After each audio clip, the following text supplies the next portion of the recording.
Amis zélés de la France éternelle, bonjour. Nous en arrivons à la dernière session du Boomer déchaîné. C'est un addendum, c'est-à-dire un supplément que j'ai rajouté parce que ça m'a paru très important de souligner ce dont je vais parler. Industrialisation, désindustrialisation.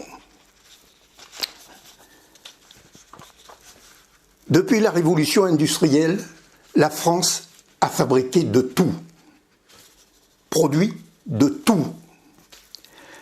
2025, la France est devenue un cimetière d'entreprises. Et quand celles-ci ont la chance de ne pas avoir été transformées en friches industrielles ou en écoquartiers et autres bobolandes, elles sont cannibalisées par les fonds d'investissement ou absorbées par les holdings étrangers. Voilà qui mérite quelques explications. Premier exemple. Est-ce que vous voyez le bout de carton que j'agite sous vos yeux ébahis? Je devine à votre réaction, oui, on le voit, mais on ne voit pas où vous voulez en venir. Bon, d'abord, quelques points de repère qui vont au moins vous faire aimer le produit. Il se fabrique en France environ 2 500 000 tonnes à l'année de carton dit ondulé comme celui-là, sous toutes ses formes. Or, le mérite de ce produit, destiné à l'emballage industriel, voire domestique, est que s'il n'existait pas, il n'y aurait plus de forêt en France, ou si peu. Non seulement ce produit a le mérite de sauver nos forêts, déjà bien abîmées, même très abîmées, mais il se positionne dans un domaine d'activité industrielle qui recycle le plus les matériaux qu'il fabrique, avec une consommation d'eau également recyclée et une consommation d'énergie relativement peu gourmande. Donc un produit des plus naturels et écologiques, et l'on comprend que ces entreprises n'hésitent pas à se présenter, non sans juste raison, comme des modèles d'économie circulaire. Avant d'aller plus loin, on va définir les process de fabrication pour situer approximativement le nombre d'usines en France. Dans la fabrication du carton ondulé, il y a 3 phases successives. La fabrication du papier, donc une papeterie. Ensuite, la cannelure du papier, c'est-à-dire la partie qui est entre les deux faces de papier qui sont contre-collées. Et le collage des interfaces de couverture, papier opéré par une machine appelée onduleuse ou trait onduleur. C'est la cartonnerie. Ensuite, la cannelure du papier et la troisième phase, un matériel adéquat pour imprimer, découper, plier le produit fini sous diverses formes, caisse dite américaine, cagette pour maraîchage, présentoir publicitaire, prêt à vendre, même des meubles de rangement légers en triple cannelure. C'est le cartonnage. Donc, pour définir une fabrique de carton ondulé, il faut impérativement que l'usine soit équipée d'une onduleuse. Or, les 3 phases peuvent être séparées. Une papeterie qui fabrique uniquement le papier ou un atelier de cartonnage séparé ou indépendant ne peuvent se déclarer fabricants de carton ondulé.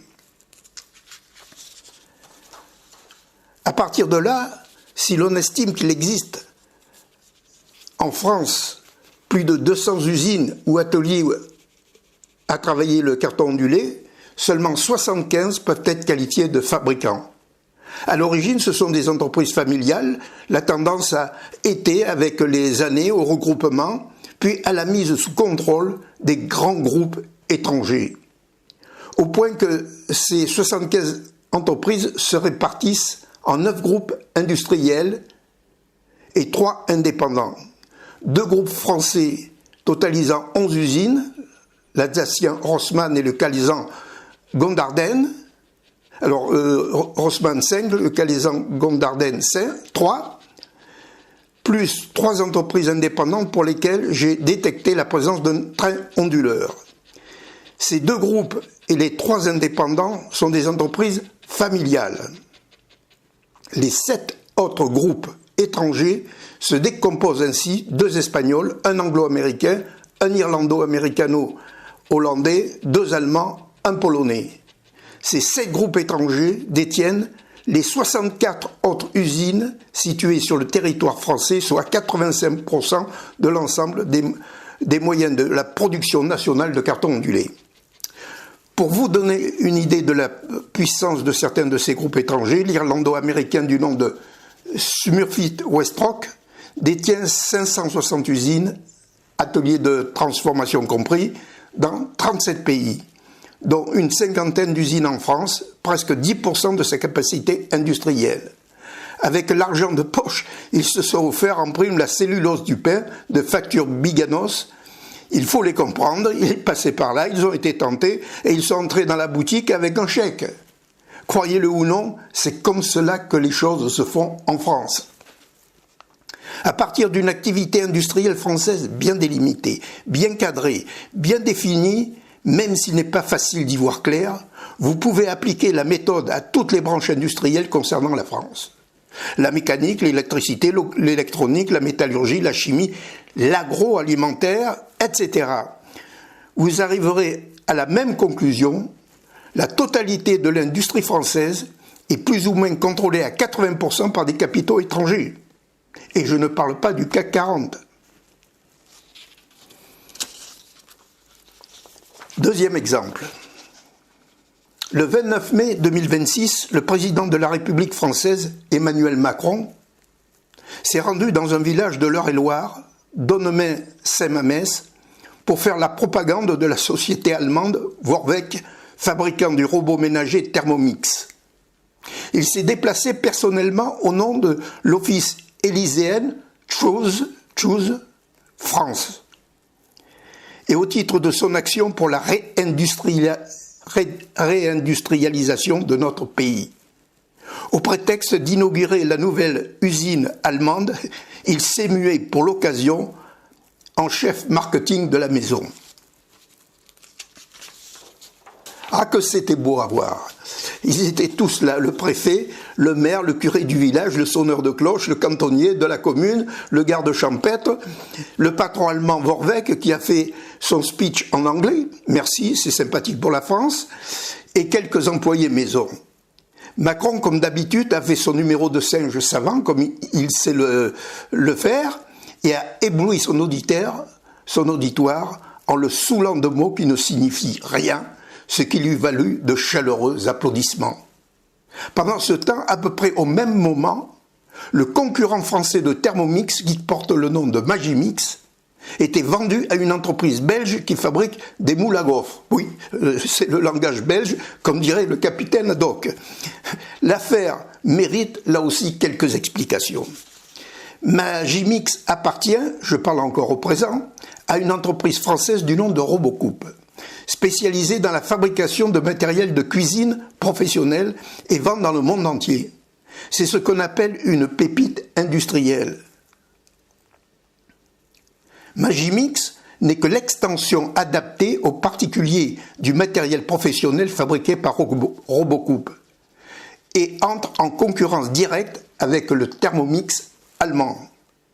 Or, Robocoupe a été racheté par le puissant fonds d'investissement français Ardian, que nous avons déjà rencontré dans une autre session, et celui-ci a dissocié Magimix de son corps générique pour le revendre aux Belges. Raison donnée par la presse, le Thermomix est un concurrent trop bien implanté pour envisager des perspectives de rentabilité à court terme. Un argument que l'ancien commercial que je suis juge totalement anticommercial. Bref, je ne vais pas trancher sur les avantages ou inconvénients de l'un et de l'autre. Les deux marques fabriquant le même matériel domestique moyen haut de gamme. Je n'ai pas assez d'informations pour analyser la situation. Mais au vu des sites internet de chacun, je me dis que si l'un est Dutch Qualitat, l'autre n'en est pas moins Franzoose Qualitat. Pour le reste, je n'en sais pas plus. Peut-être est-ce un problème d'organisation face au dispositif commercial du concurrent allemand, basé sur un système de démonstration-vente à domicile. Comme il fallait s'y attendre, Vorwerk s'est empressé d'utiliser les vidéos de la cérémonie d'inauguration de leur usine en présence du président Macron et de les mettre en avant sur leur propre site internet. 3 mois plus tard, lorsque je me penche sur la question, les vidéos ont disparu du site maison. Il n'est plus question ni de Macron, ni de la nouvelle usine. Le nom de Macron, l'homme le plus détesté de toute l'histoire de France après Robespierre, serait-il devenu soudainement contre-productif? Et c'est là que se pose la question, mais qu'est-ce donc cette chose bizarre qu'on appelle Choose France? Choose France est le bébé du président Macron. Cet organisme a pour but d'encourager et de faciliter l'implantation d'entreprises étrangères sur le sol français à des conditions ultra favorables au titre de la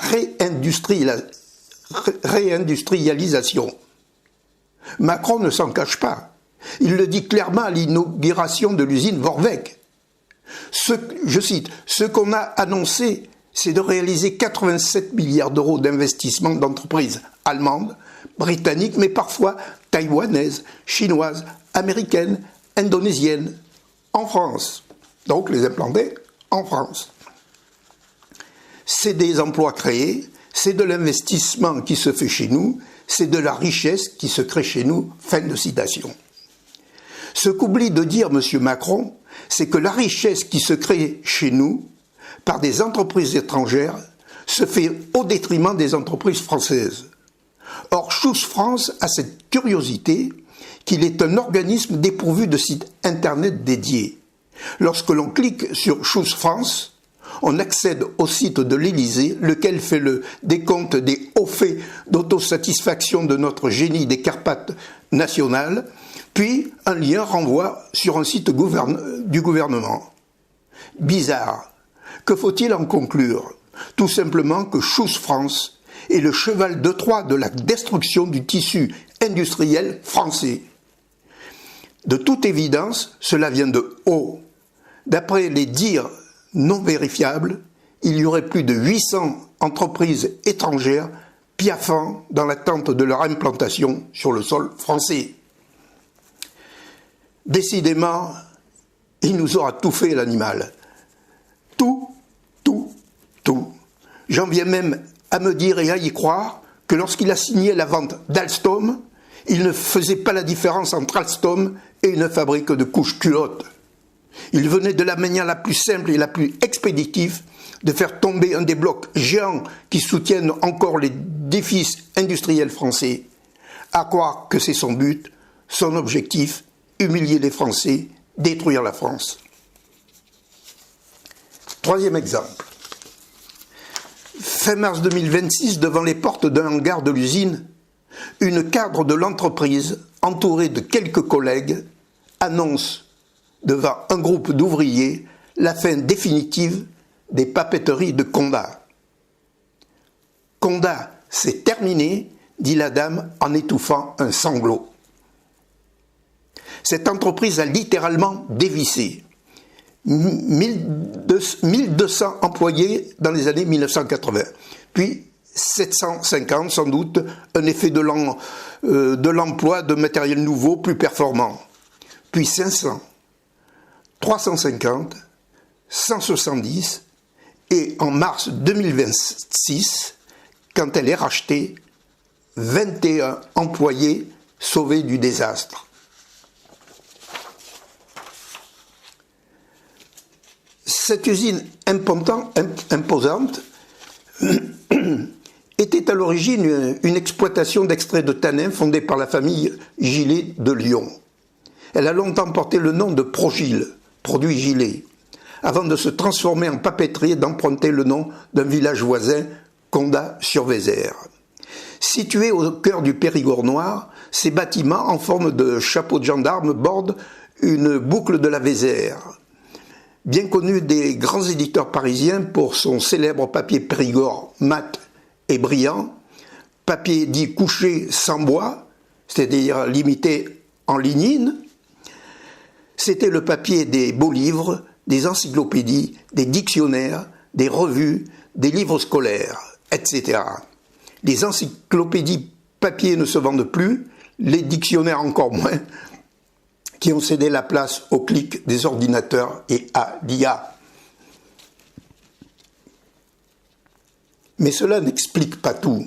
Des problèmes de gestion, de gouvernance, la concurrence étrangère, papier moins cher, l'indifférence, voire le désintérêt de l'État, bien que l'entreprise ait reçu de nombreuses aides publiques, et, comme souvent, l'attitude des repreneurs étrangers. Littéralement largué par leur propriétaire, le groupe papetier espagnol Lecta, qui n'a peut-être pas fait tout ce qu'il fallait pour gérer au mieux la pépite française, sont repartis en Espagne, mais pas les mains vides. Devenus propriétaires du nom de Conda, ils en auraient fait une marque produit pour leur propre fabrication espagnole. Or, dans le papier écriture, même si le marché n'est plus ce qu'il était, il n'est pas catastrophique non plus. Il n'est pas question de papier journal ici. Dans la fabrication du papier écriture, deux groupes papetiers dominent leur domaine d'activité. Deux groupes français, le groupe normand Hamelin-Oxford, puis le groupe vosgien Clairefontaine et sa marque éponyme. Des entreprises ayant trouvé une assise industrielle et une certaine stabilité économique en développant des débouchés dont elles maîtrisent les flux.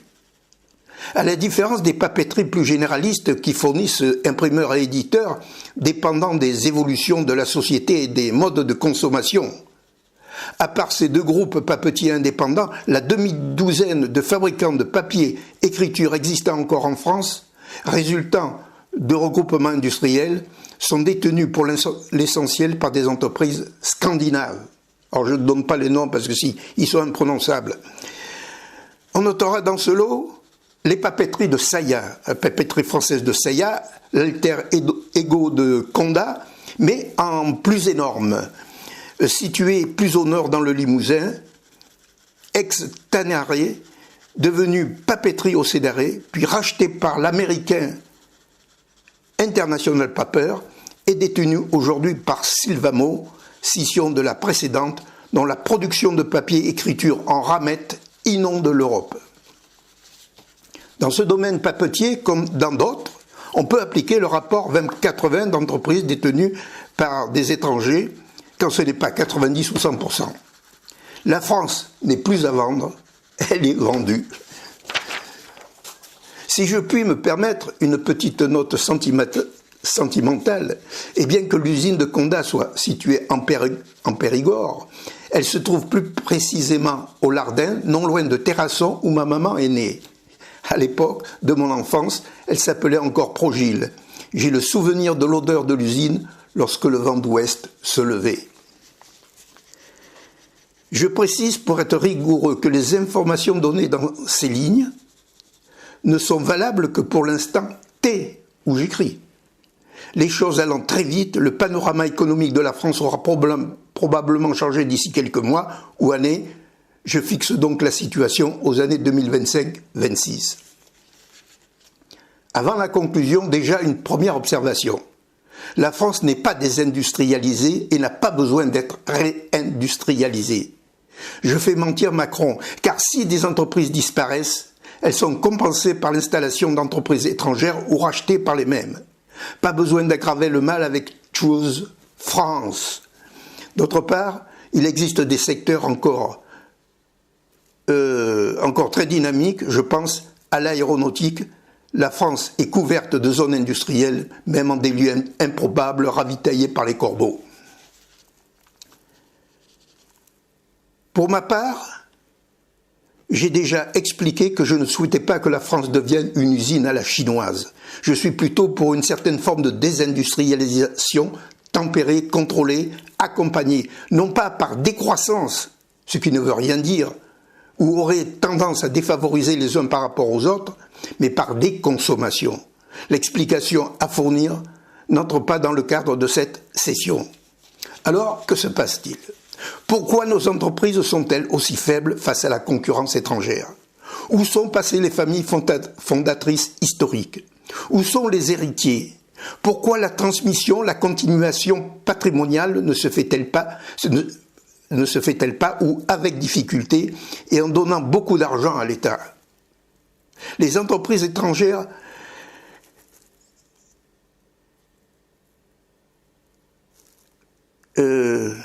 Pourquoi tant de nos entreprises éprouvent-elles le besoin de délocaliser alors que les entreprises étrangères bénéficient d'avantages substantiels pour s'installer sur le sol national et n'hésitent pas à déployer de gros moyens d'investissement? Pourquoi tant d'entreprises se vendent-elles à des repreneurs étrangers ou des fonds d'investissement pour survivre? La réponse est un peu complexe, mais je vais essayer de donner quelques éléments d'explication et on revient en politique. On remarquera que depuis l'arrivée des socialo-communistes en 1981, je devrais dire des communistes tout court, et les comportements complètement erratiques des gouvernements sous la domination des dictats idéologiques, les entreprises françaises sont devenues la vache à lait de l'État républicain, sa poule aux œufs d'or, et ceci après la tentative avortée d'étatiser le tissu industriel national. Certes, l'adage veut qu'on ne tue pas la poule aux œufs d'or, ni la vache à lait, mais à trop tirer sur la vache et la poule, celles-ci finissent par ne plus donner ni œufs ni lait. Ce système de gouvernement socialo-communiste aurait dû normalement s'effondrer, disparaître à jamais du paysage politique français. Que nenni, ils tiennent la barre et s'y accrochent. Tous les voyants sont au rouge, mais il y a un moyen tout nouveau de les faire passer au vert. L'emprunt sans limite sur les marchés de la finance internationale en application de la loi dite Pompidou-Rothschild du 3 janvier 1973. Précision avant d'aller plus loin, ceux qui contestent l'existence de cette loi doivent expliquer pourquoi la dette publique de l'État républicain augmente de jour en jour au point d'atteindre le sommet stratosphérique de plus de 3 500 milliards d'euros. Peu importe le rôle de l'Union européenne et le rapport de la dette au PIB qui est frauduleux. Cette profusion d'argent flottant ne se fait pas sans contrepartie garantissant la solvabilité des emprunts. La caution des emprunts publics, c'est le patrimoine civilisationnel, matériel et immatériel de la France. Qu'importe, il grève d'impôts, de taxes, de charges sociales des entreprises françaises. Cette caution, c'est aussi la quote-part que payent les actifs productifs sur leur sueur et leur savoir-faire au sein de ces entreprises.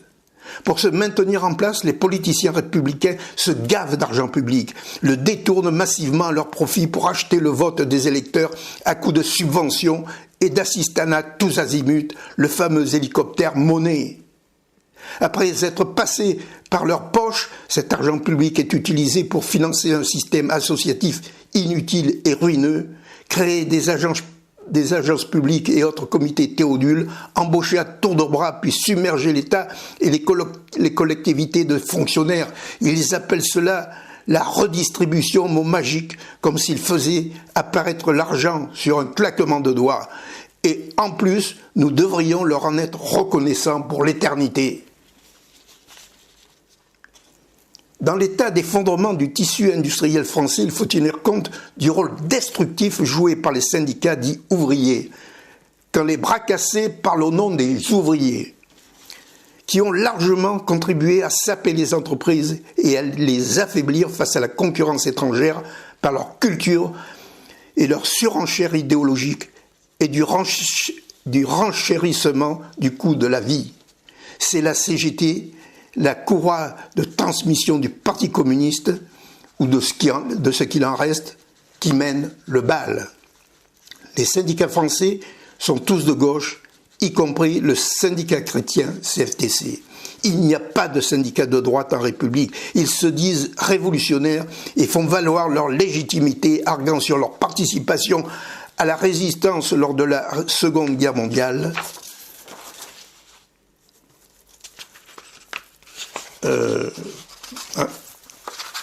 Qu'est-ce qui se passe là?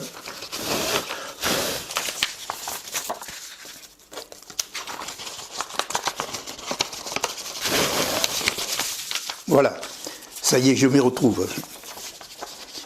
Ma longue expérience de salarié du privé m'a amené à faire cette constatation: quand le syndicat est faible, l'entreprise est forte. Quand le syndicat est fort, l'entreprise est faible. Elle est déjà moribonde, voire trépassée. Au-delà Au-delà de l'État, des syndicats, des phénomènes de délocalisation, de la problématique haute et basse valeur ajoutée, parce que ça c'est très important, de l'explosion du secteur tertiaire et des services, y compris le tourisme, au détriment de l'activité productive, il existe d'autres facteurs ayant contribué à affaiblir le tissu industriel français, les changements de mentalité au sein des entreprises et la forte influence du management à l'américaine. Les patrons sont de plus en plus des gens nommés n'ayant aucun attachement patrimonial avec l'entreprise qu'il dirige, pas plus qu'avec son domaine d'activité. La distanciation de l'équipe de direction avec le personnel, particulièrement au sein des groupes industriels où l'employé est un pion anonyme comme un autre. L'intrusion en force du wokisme et autres débilités mentales qui affectent la primauté des compétences au bénéfice du genre et de la race. Le stupide système des start-up dont la start-up nation est un symbole de notre Mozart de la finance qui aura au moins achevé de couler la nation française. Les fonds d'investissement ou de gestion d'actifs devenus de purs systèmes contre-économiques de spéculation financière, syndrome de la culture du casino, qu'on appelle financiarisation de l'économie. Bref, la mainmise de l'entrepreneuriat globaliste, détaché de toute racine nationale, tout cela dans le but pour nos derniers capitaines d'industrie de paraître plus américains que les Américains eux-mêmes. Nous sommes loin de l'entreprise familiale qui tendrait à faire regretter le paternalisme d'antan que j'ai bien connu chez les pionniers de l'industrie, quand des esprits audacieux créaient encore leurs propres entreprises. Avant de finir un point sur le dispositif de censure intégrale qui menace le droit fondamental à la liberté d'expression et de réunion, typique de ce système politique républicain aux abois qui n'en finit pas de sombrer et d'entraîner la France avec lui. Je passe sur toutes les dispositions prises depuis quelques mois où j'ai abordé l'état des lieux de la première session. Mais je retiens un nouveau concept de censure sorti de derrière les fagots, démontrant leur affolement et la seule obsession qui les habite en ce moment, faire taire par tous les moyens possibles les gens qui ne sont pas politiquement corrects et osent critiquer tant le gouvernement que le système politique qui le sous-tend. On savait qu'il existe un délit d'ingérence extérieure. Désormais, il faudra s'habituer à son équivalent, le délit d'ingérence intérieure. L'ingérence intérieure, qu'est-ce à dire? Ils ne le savent même pas eux-mêmes, mais ça ressemble à un délit consistant à s'ingérer. Et j'ai encore tourné mes pages, voilà, je reviens, qui consiste à s'ingérer dans le débat public, donc de considérer la démocratie comme étant illicite, l'aveu d'une mise en place réelle de la dictature. Tout cela ne m'empêchera pas de terminer cette session adventice par une anecdote qui suggère l'arrière-fond de la politique politicienne. Cela remonte à une 50aine d'années, lorsque sur les ondes de la radio Europe numéro 1, j'entends la réponse d'un ancien ministre du général de Gaulle à un journaliste de la station. À la suite d'une opération de police sur la Côte d'Azur, visant à démanteler un puissant réseau de trafic de drogue, le journaliste s'étonne devant le ministre que la mafia italienne ne parvienne pas à prendre pied sur le territoire français. Réponse du ministre, écoutez bien, la France n'a pas besoin de mafia, il y a l'État. Cette parole du ministre, en apparence banale, m'a tellement frappé qu'elle est restée gravée dans ma mémoire. Il y a deux façons d'interpréter cette réponse en forme de boutade. 1. L'explication simpliste du brave auditeur qui avale l'information comme elle coule entre ses oreilles. Il a voulu dire que l'État est là pour protéger la France. 2. Ce que j'ai cru comprendre et me paraît avoir la sonorité de la vérité, c'est le mot « besoin » qui m'interpelle. Si je prononce « besoin », même sous forme de boutade, cela suggère une attente répondant au mot. Besoin de quoi? L'explication paraît la suivante. La France n'a pas besoin de mafia parce que l'État français ressemblant tel qu'en lui-même à une énorme mafia politicienne, comble ce besoin fatal. Donc la France n'a pas besoin d'une mafia privée. C'était autour des années 70-80 du siècle dernier. Imaginez ce qu'il doit en être aujourd'hui. Par contre, je n'ai strictement aucun souvenir du ministre gaulliste qui a prononcé ces mots. Je reste sur l'idée qu'il pourrait s'agir de l'ancien Premier ministre du général de Gaulle, Pierre Messmer. Très impliqué en politique, il était connu pour ne pas avoir sa langue dans sa poche et comptait parmi les personnages les plus proches du général. Si ce n'est lui, peut-être le vieux routier de l'ombre, Charles Pasqua, ou Alexandre Sanguinetti, bien que celui-ci n'ait jamais été ministre. Seules les archives d'Europe numéro 1 pourraient répondre. Ma conclusion sera celle-ci. La France est en état de dépossession complète de son patrimoine industriel qui vient s'ajouter à la lente disparition de son patrimoine historique et civilisationnel. C'est un drame absolu qui est en train de se dérouler, ce dont personne n'a l'air de s'inquiéter dans les milieux concernés. Dans ce triste panorama, l'affaire Alstom, dont on n'a pas fini de reparler, apparaît comme la partie visible de l'iceberg. C'est le travail de millions de bras solides, de mains habiles, de cerveaux performants ayant contribué à construire la France qui part dans l'escarcelle de prédateurs étrangers, lesquels n'ont même pas besoin de prendre des précautions. Ils ramassent les entreprises à la pelle. Tout est à vendre. Il suffit de demander pour être servi. Tel est le résultat de l'incurie et de l'incompétence de 50 ans de gouvernements successifs à la tête de l'État français à partir de l'ère Pompidou. Cette situation nous fait toucher de plus près la boutade du ministre gaulliste sous-entendant que l'État républicain nourrit en son sein une mafia politicienne de parasites en col blanc, incultes, dégénérés, cocaïnisés, bobos hors sol déconnectés de la vraie vie, pétris de leurs idéologies insanes de faussaires, de menteurs ou déterminés par le seul intérêt de jouir d'une parcelle de pouvoir et servir leurs propres intérêts. Ils sont sans foi ni loi, si, ils ont la foi de Satan et une loi, la leur, celle qu'ils imposent à coups de matraque et tu te tais. Supplétifs de l'État profond américain, soumis à l'autorité de la succursale des États-Unis siégeant à Bruxelles, ils n'ont plus d'identité, plus d'appartenance et n'ont aucun scrupule à trahir au bénéfice des intérêts étrangers. Dépourvus d'autorité souveraine, ils n'ont que le pouvoir de se mettre plein les poches, puis de défendre par tous les moyens leur place, leurs privilèges d'élus. Ils sont bien les descendants de Robespierre et sa clique de tueurs psychopathes. Ils ne tuent pas encore, mais ils étouffent, ils appliquent la peine de mort civile, l'assassinat social. J'admets volontiers l'idée qu'il puisse y avoir même dans les milieux les plus pourris des individualités parfaitement droites et honnêtes.